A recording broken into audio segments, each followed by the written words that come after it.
बच्चों, इस क्लास में हम लोग सॉल्व करेंगे एक्सरसाइज 4.2 एनसीईआरटी की बुक का question number 4। Find the equation of line joining 1 2 and 3 6 using determinants. और फिर है find the equation of line joining this and this using determinant. हमको बनाना है इक्वेशन ऑफ लाइन। तो देखिए क्या होता है, जब आप क्वाड्रेंट में कोई लाइन बनाने की सोचते हैं तो सबसे पहले आपको पेंसिल को कहीं किसी पॉइंट पे रखना होता है। जैसे मान लीजिए आप यहाँ पे लाइन बनाना चाह रहे हैं, ऐसे यहाँ पर ऐसे लाइन बनाना चाह रहे हैं, तो पेंसिल की नोक यहाँ पर रखेंगे। तो जब पेंसिल की नोक यहाँ पर रखेंगे और मान लीजिए ऐसे लाइन बनाना है, पेंसिल की नोक यहाँ पर रखेंगे, तो उस पॉइंट के लिए एक एक्स की वैल्यू होगी, एक वाई की। फिर पेंसिल को आप इधर खिसकाएंगे तो फिर एक्स और वाई की वैल्यू थोड़ी थोड़ी चेंज होती रहेगी। ऐसे ऐसे खिसकाते रहेंगे, एक्स और वाई की वैल्यू चेंज होती रहेगी।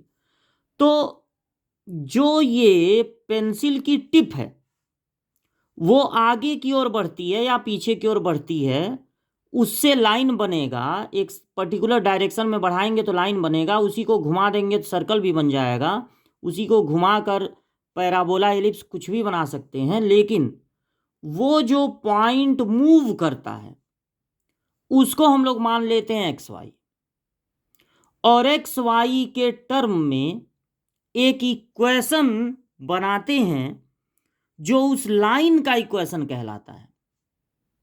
तो जब आपको एक ऐसी लाइन का इक्वेशन बनाना है जो 1 2 और 3 6 को ज्वाइन करने वाली लाइन है, तो उस पर हम एक मूव करने वाला पॉइंट ले लेते हैं एक्स वाई। 2 पॉइंट तो क्वेश्चन में दिया है और एक पॉइंट हम ले लेते हैं।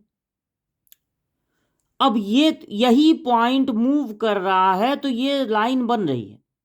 यही पॉइंट मूव करते करते एक समय 1 2 हो जा रहा है और यही पॉइंट मूव करते करते एक समय 3 6 हो जा रहा है।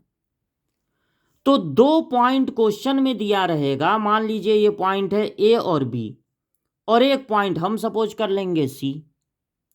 तो ये x1 y1 और x2 y2 पहले से दिया हुआ था, और इस लाइन पर का इक्वेशन बनाना है तो सबसे पहला काम क्या करना पड़ेगा, इस लाइन पर एक पॉइंट लेना पड़ेगा एक्स वाई, जो x3 y3 का काम करेगा। x1 y1 x2 y2 तो दिया ही है, ये x3 y3 हो गया। या कोई ज़रूरी नहीं है कि आप इसको x1 y1 और इसको x2 y2 ही कहें। यहाँ x1 y1 x2 y2 x3 y3 कह सकते हैं, या यहाँ x1 y1 x2 y2 x3, कोई भी इधर उधर कर सकते हैं आप। तो अब इन 3 पॉइंट, मतलब 2 गिवन था क्वेश्चन में और एक तो हमको लेना ही पड़ेगा।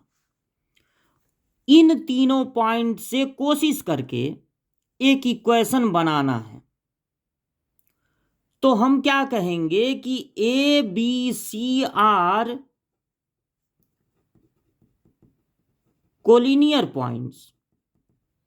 देखिए एक ही लाइन पे है ना ये तीनों, इसलिए ये कोलिनियर पॉइंट है, मतलब एक ही लाइन में लाई कर रहे हैं।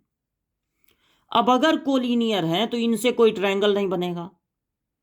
3 पॉइंट अगर कोलिनियर ना हो तो उनसे एक ट्रायंगल जरूर बनेगा, चाहे एकदम छोटा सा ट्रायंगल बने या अच्छा साइज का बने या बहुत बड़ा सा बने, लेकिन ट्रायंगल बनेगा।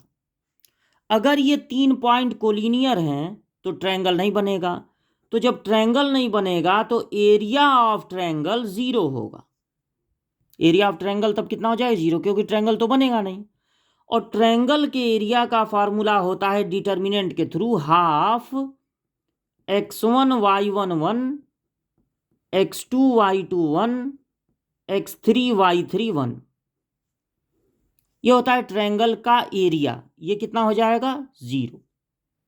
अब हम इस 2 को इधर ट्रांसफर कर देंगे और x1 y1 की जगह रख देंगे 1 2, यहाँ तो 1 है ही। x2 y2 की जगह रख देंगे 3 6, यहाँ पर 1 फार्मूले में है। और x3 y3 की जगह रख देंगे एक्स वाई, और ये जो 2 है उसको ट्रांसफर कर देंगे इधर तो 0 हो जाएगा। कोलिनियर है ना, तो ट्रायंगल बनेगा ही नहीं, और जब ट्रायंगल बनेगा ही नहीं तो ट्रायंगल का एरिया 0 होगा, और यही होता है डिटर्मिनेंट से ट्रायंगल का एरिया फाइंड करना। इसी फार्मूले पर रख देते हैं। तो अब इस डिटर्मिनेंट की वैल्यू निकालनी है। तो जब हम 3 × 3 के डिटर्मिनेंट की वैल्यू निकालते हैं तो पोजीशन के साइन की जरूरत पड़ती है। तो पोजीशन का जो साइन होता है वो प्लस से शुरू होता है, दूसरा माइनस से, तीसरा प्लस से। तो अब कोई भी रो या कोई भी कॉलम हमको ले लेना है। तो मान लीजिए कि आप पहला कॉलम ले लेते हैं। अब उसका साइन लगाना पड़ेगा, प्लस माइनस प्लस। उसके बाद ये +1 लिखना है,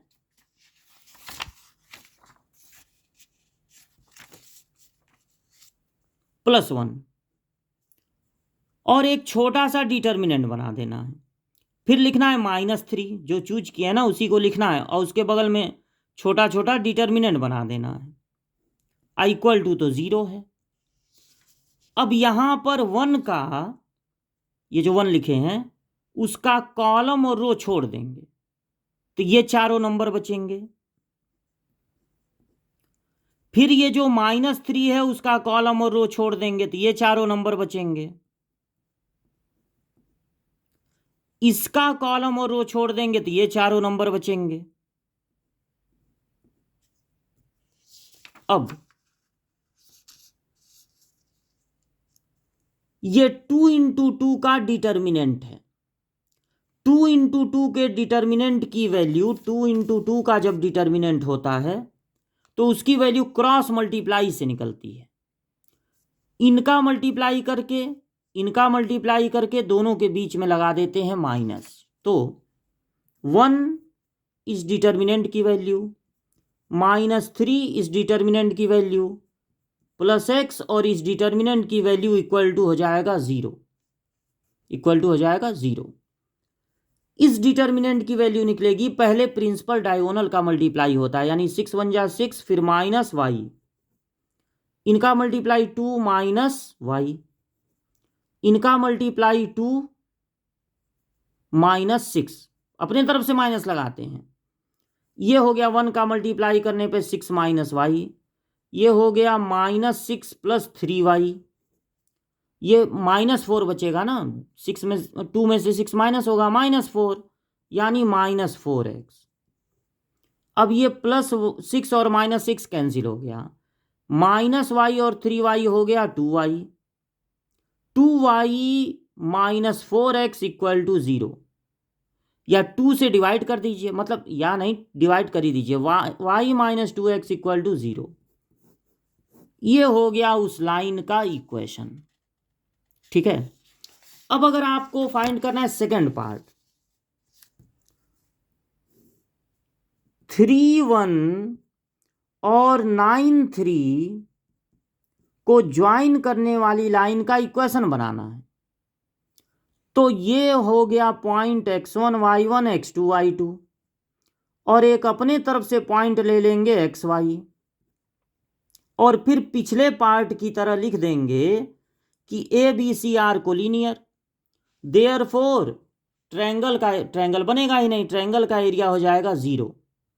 तो ½ x1 y1 x2 y2 x3 y3 का काम ये करेगा, और यहां पर लगा देंगे 1 1 1, ये ट्रायंगल का एरिया हो जाएगा 0। इस 2 को इधर ट्रांसफर करेंगे, और कोई भी रो या कॉलम लेके, मान लीजिए आप यही रो ले लिए, तो इसका साइन शुरू होता है प्लस से, प्लस माइनस प्लस, इसकी वैल्यू निकाल लीजिए। x लिखना है, फिर छोटा डिटर्मिनेंट, -y छोटा डिटर्मिनेंट, +1 छोटा डिटर्मिनेंट, ये 2 का इधर मल्टीप्लाई होके हो जाएगा 0। इसका कॉलम छोड़ दीजिए, रो छोड़ दीजिए, 1 1 3 1, इसका कॉलम और रो छोड़ दीजिए, 3 1 9 1। अब इसका रो और कॉलम छोड़ दीजिए, 3 1 9 3। 2 × 2 के डिटर्मिनेंट की वैल्यू क्रॉस मल्टीप्लाई से निकलती है, 1 है तो लिखने की जरूरत नहीं है। इनका मल्टीप्लाई 1, फिर अपने तरफ से माइनस लगा देंगे, इनका मल्टीप्लाई 3, यहाँ मल्टीप्लाई 3, फिर अपने तरफ से माइनस, 9 1 जा 9, 3 3 जा 9, माइनस 9 1 जा 9, -2 का x में मल्टीप्लाई, 6 का y में मल्टीप्लाई, और माइनस यहाँ पहले से है, ये -6 आया, सॉरी +6 हो जाएगा। 2 से डिवाइड कर दीजिए तो यहाँ बचेगा -x + 3y। अब -x को मन करे इधर भेज दीजिए तो उस लाइन का इक्वेशन हो गया x = 3y। इस तरह से डिटर्मिनेंट की मदद से आप 2 पॉइंट देने पर लाइन का इक्वेशन बना सकते हैं।